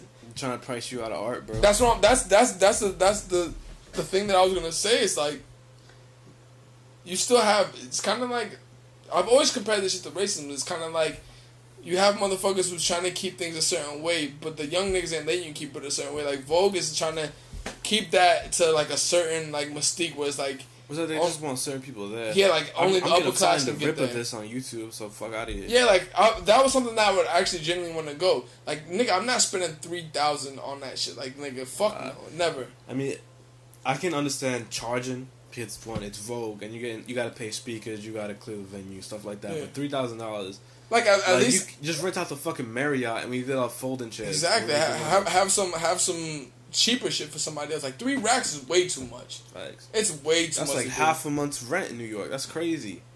Damn, if you got a 6,000, that's mortgage then. No. If you have a $6,000 rent in New York, I do not feel bad for you. Because I know you have either a nice apartment or you have an apartment in a really nice neighborhood. Nigga, that shit is $6K? $6K, hell yeah, you can get an apartment in New York for $6K a month for sure. Go to Manhattan or go to Dumbo, it's definitely $6K. I mean, those gotta be the joints right next to Central Park then. No, nigga, them shits right next to Central Park You can buy one for $2 million. Exactly. An apartment. Exactly. So you're telling me you buy one for $6 million, so do that math on the fucking $2 million. On the month. So, nigga... Do that math you on that. You can rent it. Yeah, to rent to own, it takes like mad years. So exactly. The thing is, all right. So I was looking in Dumbo, right by the water. Well, you're right. $6,000 exactly. Isn't really that much. $6,000 per year. That'd be what $72,000 per year that you would pay. Think of how much time you have to pay that to get that. Over 10 years. Exactly. And those apartments, if you get a $2 million apartment in Central Park, it's a good price, and you have a 1-bedroom, and that shit won't even be big. No kitchen. And if you got a kitchen, they don't got a stove. Because last time I was there, I was looking at apartments in Dumbo, like where the new Dumbo is, like all the shit that they have revamped, kind of like where the Hype Fest shit is gonna be at. Yeah. Oh, shout out Hype Fest. We got tickets. And it's kind of by the water, so I was like, oh shit, these apartments are super nice. But I'm like, this is New York. These apartments are gonna be stupid. Yeah, that water not even nice though. That's crazy. It was like $6,500. And if you got one that wasn't that expensive, it was one of the ones that they haven't remodeled yet. So it's like an old 80s building. Oh, that's fucking whack too. And I kind of like those with like where it's brick layered buildings. Yeah, but the inside is gonna be trash. It looks good on the outside because that's what we like to see. But the inside, like you got the raccoon in there. But no, it's not like that. It's like it was like a loft, and it was like a loft, and then they had that one paying for a loft. Nigga, you pay a lot for a loft over there. So it's like it had one beam of like a brick layer beam to like hold it up. Yeah. And it was like a loft, but it was one of those lofts where it has like the closed door. It's not doors because lofts don't have doors, so it was like the structures covering the bedroom and shit like that. Yeah, they're just like almost walls. But it's a wall. So I like to balance that out. So it's like the rugged, and then I would put like mad fucking like cool shit in. And you would only play Stevie Wonder music in there.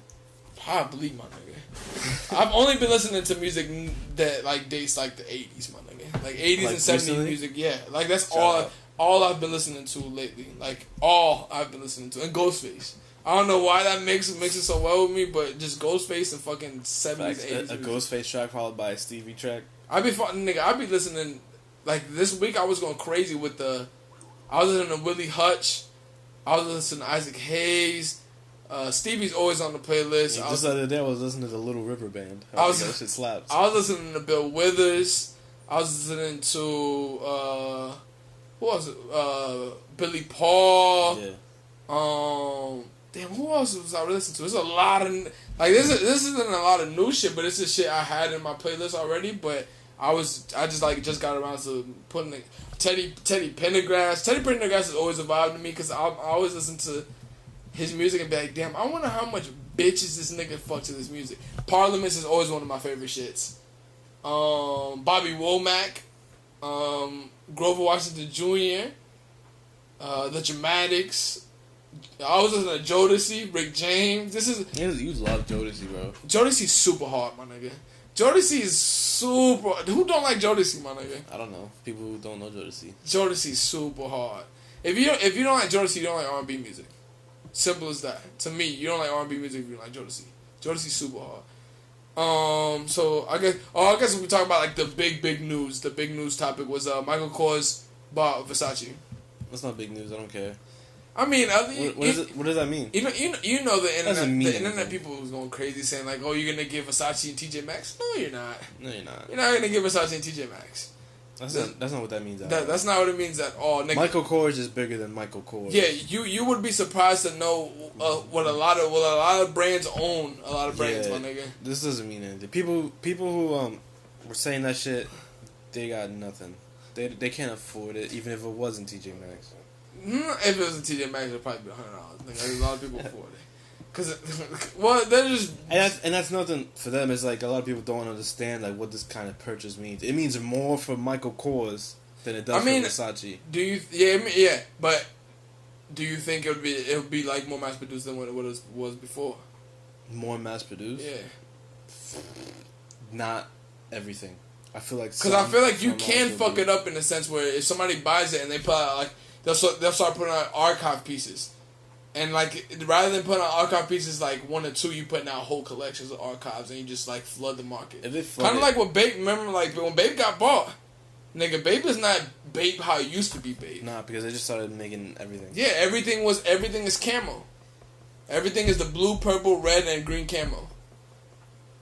So they could take it that way, but I don't think they will. I feel like they're gonna take care of their investment. Nigga, if you're paying $2.2 million, you're gonna take care. Billion. Yeah. You're gonna take care of that investment. One, you want to keep that mystique on Versace. Versace is one of the most classic clothing brands ever of all time. Recognizable brands right now. I think they're already taking the right steps because people don't buy a brand like that overnight. Yeah, that definitely was in the works for like months, maybe like a year. And you know what's also in the works? Kith Versace. That's true. If that was a move by Michael Kors, that was a good move. So you can already see the direction they're already trying to head in. Yeah. And I think they're on the right track to be coming back into the forefront to be the next Saint Laurent, the new. So not new, but like back in the forefront of higher fashion for the sake of higher fashion. I mean, right now I just think I think like.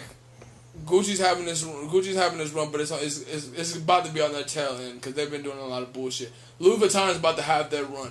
Prada's about to have their run. Margiela always has a run for me, but that's because I personally like Margiela. But like Louis Vuitton's definitely gonna have their Louis Vuitton's gonna have a big run. Once all of this Virgil shit comes out, they're gonna have a big run. Because I am personally going to get those sneakers that Virgil put out. And then when they fire Virgil. Or when he leaves, we boycotting Louis. That's a good conversation to have. Is what you think Virgil's gonna do after Louis? Because after that, he can do whatever the fuck he want to do. You think he's gonna go back to Off-White? I mean, he's always gonna have Off-White. I feel like he'll do what Slimane is doing, just brand hop and do whatever the fuck he was doing with his last brand with a new brand. I could kind of see Virgil staying at Louis Vuitton for like a long period of time. Yeah, I think a long period of time, kind of like how Phoebe did with Celine. Yeah, yo. What is the average like stay of a creative director at a brand? In recent times, I would say under 5 years, but like back then they used to stay for like 10, 20 years and just hold it down. That is true. See, I would love to see Virgil just carry on that tradition and stay in the brand for like 30 years. That would be insane. Exactly. Like, that would be crazy. If you put out 30 years of hot shit, like, nigga, that would be crazy. 30 years of Off-White Louis Vuitton. Nah, that won't work. But, all right, since we already talked about Celine and shit, we'll just slide into the Celine spring-summer 19 collection. A lot of people was going crazy. The internet always goes crazy, but I feel like the people who were talking about this actually knew what the fuck they were talking about. It's just not like Twitter motherfuckers talking about stupid bullshit. Like, I saw a lot of I won't say designer people, but I'll say people who are at those shows have something to say about this. Positively. This positively and negatively. Because I'm not a fan. Well, yeah, see, that's the consensus that I've been seeing, that people are saying, like, he's just doing the same, this is them saying Laurent. But there's something to say about a person who's willing to down their sword about their ideas. Like, I like people like that. Who are like, I'm going to do whatever the fuck I want to do. That's what they hired me, so I'm going to keep doing what the fuck I want to do, and I'm going to keep going. That's it. Like, you just do whatever the fuck you want to do. Like, I fuck with that. Like, the clothes does look like Saint Laurent shit, though. I ain't going to hold you. The menswear, at least. The menswear look like Saint Laurent shit. It's a lot of black denim. It's a lot of shiny, black, silver. Lines, line like work. Black and white. Like, skinny tie. Like, people who know what Saint Laurent was looking like at that time know, like, this is pretty similar. Like, this could have existed in Saint Laurent's catalog in 2014. For sure. But I feel like the problem is that Celine didn't have a menswear, like, following. But now they went heavy menswear now. So the women are complaining about how they took a fashion brand that were like, there was, I wouldn't say like directly for women, but it was kind of like how Chanel does, where they mostly make things for women, but here's some men's shit every once in a while. And I feel like he definitely took his spin on women's wear and put it here. Yeah. It didn't land as well for like the market that he was. Yeah. It landed probably well for his market. It's hard right now though, because you have Kim Jones' Dior shit was super hard. Yeah. You have Virgil shit was super hard. But you know what Kim Jones did? He went back. That's what a lot of people complain about. That he didn't go back. He respected the brand. Yeah. Samani didn't respect the woman's line of the brand. Like, cause this was a hard time. This would be like if this is like the 90s to me. Like when Hove dropped, when Nas dropped, when Wu-Tang dropped. Like it's hard for you to put an album out right now when it's Kim Jones, Verge, Ricardo Tisci with Burberry. Like, nigga. You up against some head time. But the thing is, those three collections were really good. Alright, if Samani never left Saint Laurent and he put this out, we would think it's good. No, the problem was, I think he left Saint Laurent because people were saying that it's the same shit over and over. And he brings the same shit to this, and people are still saying it. That's the thing. Like, I feel like people are never going to be happy with anything. Okay, when he left Dior and went to Dior Home and went to Saint Laurent, yeah, it was an aesthetic. Now it's a gimmick. That's what people is feeling like. Yeah, I feel like this is like the artist that everybody loved in the beginning. Their album, the first album was really good. Then the second album was okay, and then the third album, you just put out the same shit. Like, what the fuck? You switch up the style right now. Like, it's like you're not even doing the same shit better. It's worse than this first shit. It is worse than the Saint Laurent shit to me. Yeah, it's not as good. So I guess we'll tell that in to go to the Burn CDs of the week. You got your Burn CDs up? Yeah. You want to go first?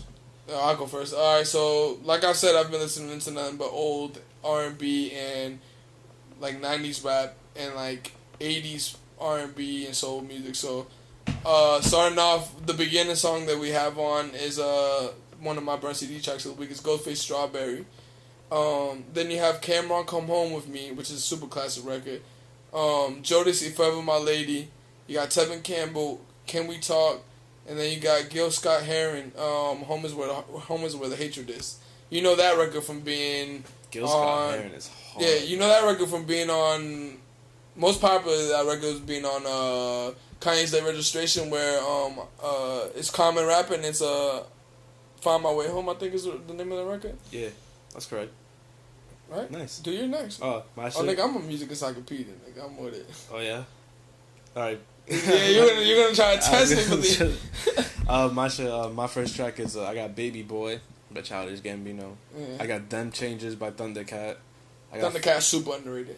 Yeah. But people who know music know Thundercat and they fuck with Thundercat. For sure. Those who know. I got Flea Market by Tierra Whack. Shout out Tierra Whack. Shout out Whack World. I got Girl by Standing on the Corner. And I got Life by Saba. So, a little variety. Saba's had a Tiny Desk too, so anybody want to check it out. I haven't checked it out yet, but he has a Tiny Desk. Shout out Tiny Desk for putting white people on the map. But no, That is a really good platform though. Like Tiny Desk shit. Like I love Tiny Desk. Yeah, they put a lot of like different spins on music. Exactly. Like I like that Common. The Gucci one, the Tiny Desk. The Gucci. I never heard the Gucci one. He's got Zaytoven on the keys behind him, and it's awesome. I like Erykah Badu's Tiny Desk. Hers is amazing. Erykah Badu's amazing. Robert Glasper's Tiny Desk was hard. Who else has a really good Tiny Desk? Tyler's is really good. Yeah. I mean, Anderson .Paak got one. Anderson .Paak had a really good one. Mac Miller's one was really good. Yeah. Rest in peace, Mac. Who else? Because I feel like there's a lot of artists that got Tiny Desk. The Roots had a really good one. Sanford got one. Sanford's one was really good. Damn, it's mad. Like I feel like for the general part, I like all the ones. I liked Gold Links too. I didn't hear Gold Links one. Gold Links one is good.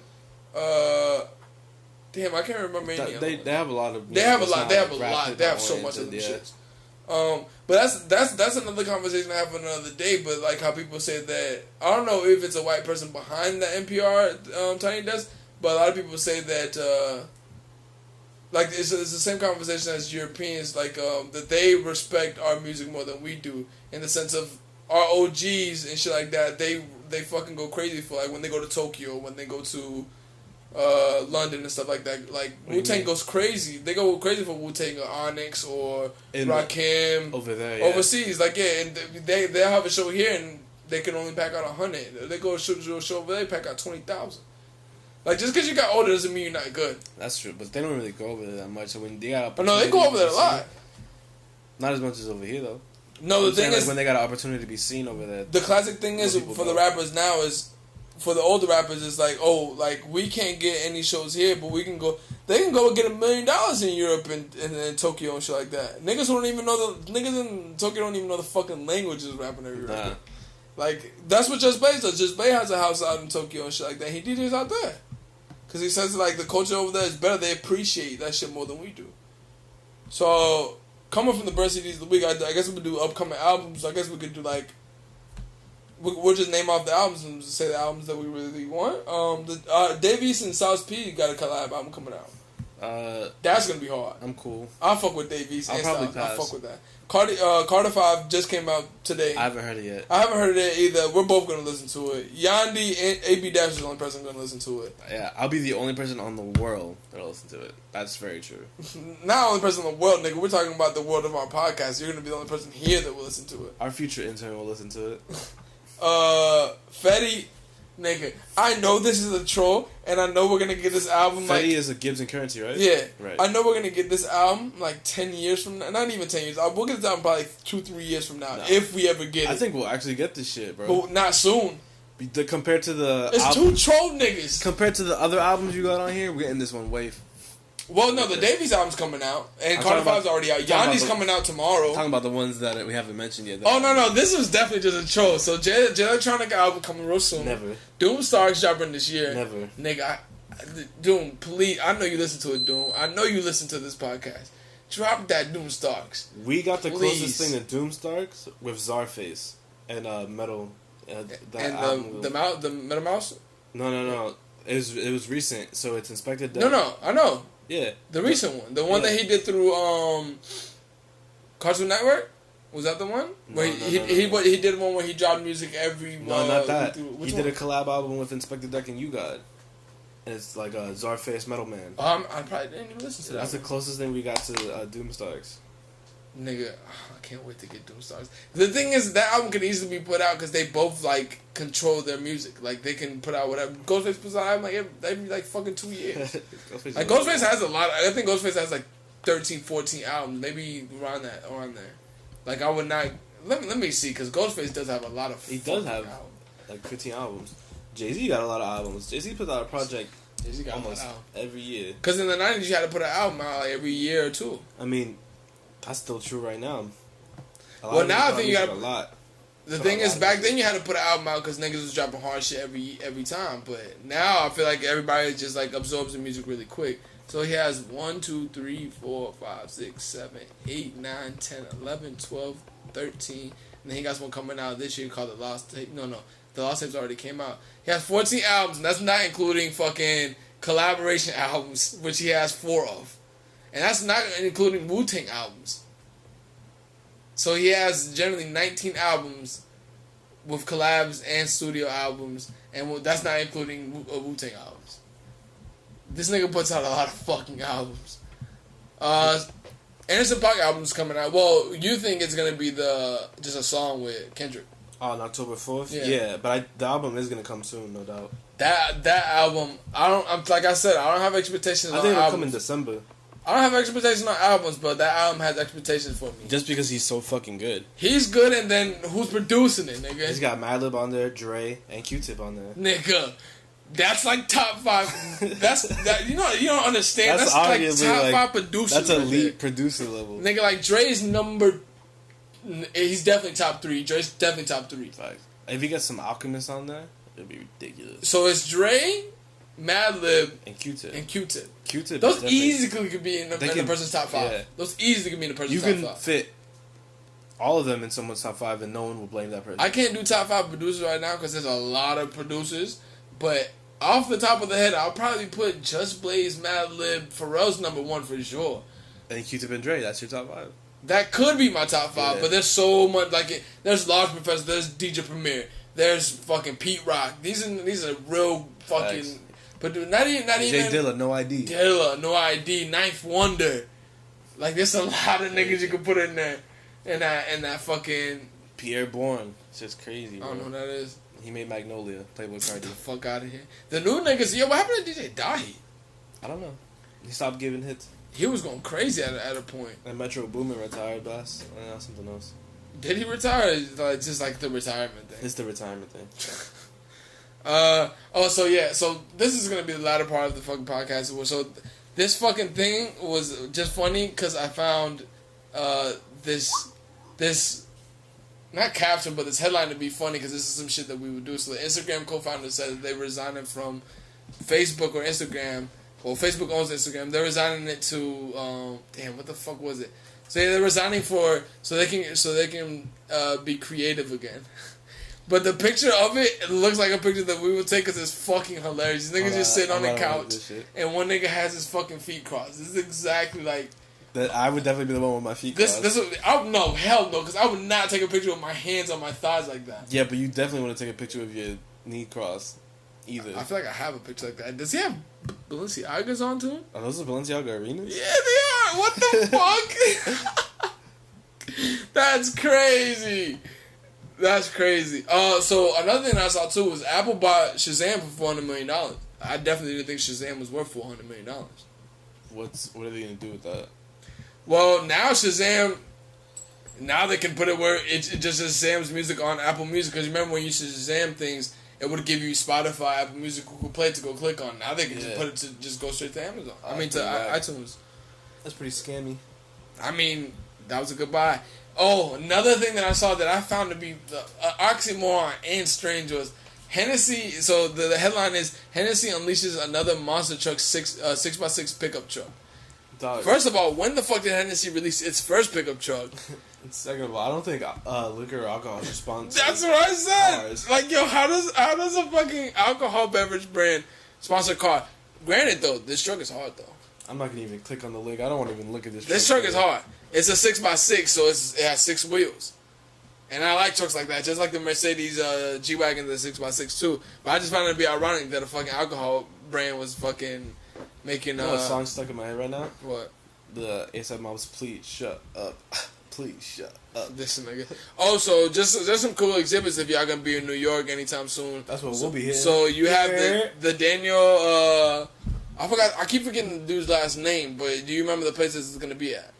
The 3018. The Gallery Parodi. Yeah. So you got that, and then you have the. What is this one called? Ooh. This is the. It's called the Punch exhibit. It's Damn, what's the nigga's name? Reginald Sylvester. Oh, this is the one I showed you. The Gucci Ghost, and it just has more acclaimed artists. But this one looks like a very. There's gonna be a lot of artists there. I figured that you showed me that one because I was like I heard of this one before, and then I think that'll be. Oh no! So this is another interesting thing that I just saw. If anybody wants to Google it, so it's the world's first solar powered yacht. Like, click on that shit. That shit is solar powered nice, yacht? My nigga. Oh, it's electric. Yeah, it's the 4th one. I got it. I'm opening it. Oh, that shit looks sexy. Like, you like keep going through the fucking pictures. Like that picture, that Star number 2 is super hard. So basically, it looks like a Tesla yacht, my nigga. That shit looks insane. No, the steering wheel looks insane too. Exactly. Yo, this is the future right here. That shit is hard, my nigga. Imagine having that shit and having Telatalk in fucking in 2022. as the solar power, have Telatalk written out in it. That shit's super That's actually hard. a pretty good idea. That shit You know is what? super It's hard. kind of like, why didn't anyone think of this shit before? If you're on the I feel like water, that costs a lot of money. no, but like a solar powered boat. If you're on the water, You're under the sun, you're yeah. in That's the where the sun, sun like, hits the majority. most, yeah. Yeah. I feel like that. It doesn't say the price on here, but I feel like this price of this yacht is gonna be Yo, how come highly there's no? expensive. How come there's no lunar power? I don't know. I mean, it's light reflected from the sun, so like, why wouldn't it be popping?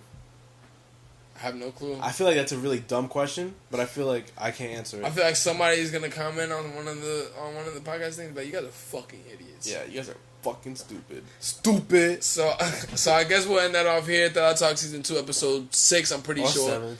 Who knows? It's 6. This one might be on Spotify. Who knows? The thing is, all right. So everybody because there's a lot of people actually hit me up that wasn't gonna be on Spotify. So Spotify is to get your podcast on Spotify. You have to go through a third party, and the third party makes you pay, and it gives you allowances per month. So our next allowance is like right before we go to New York, so October the 3rd. So the ones that are up right now are gonna get deleted, and then the new ones are gonna be up. So you can always listen to all our podcasts on Google Music, Google Music? Google Play. We're on Google Play? Nigga, yes. Oh shit! So we can go on Google Play. You can go, or you can always listen to it on Google Play, iTunes, or SoundCloud. They'll always be up on SoundCloud and Stitcher as well. But Spotify is gonna be sometimes yes and sometimes no. So but yeah. always SoundCloud. Yeah, it's always gonna be on SoundCloud. It's always gonna be on That SoundCloud. $15 come out of my account no matter what. It's always gonna be on SoundCloud and iTunes. Always. The thing is, the only reason we haven't done it on Spotify yet, because the third party thing charges a lot for not a lot of time. So oh shit, we are on on Google thing. nigga, I've said this on all But I platforms never seen always, that my shit. nigga. Damn. So Also, this is episode 6. Oh yeah, this is episode 6. All right, Yeah. so Telatalk season 2, episode 6. Yo, thanks for having me. Hope your mom's not mad at me. Also, if you want to hear me freestyle on the next episode, hit that motherfucking like button.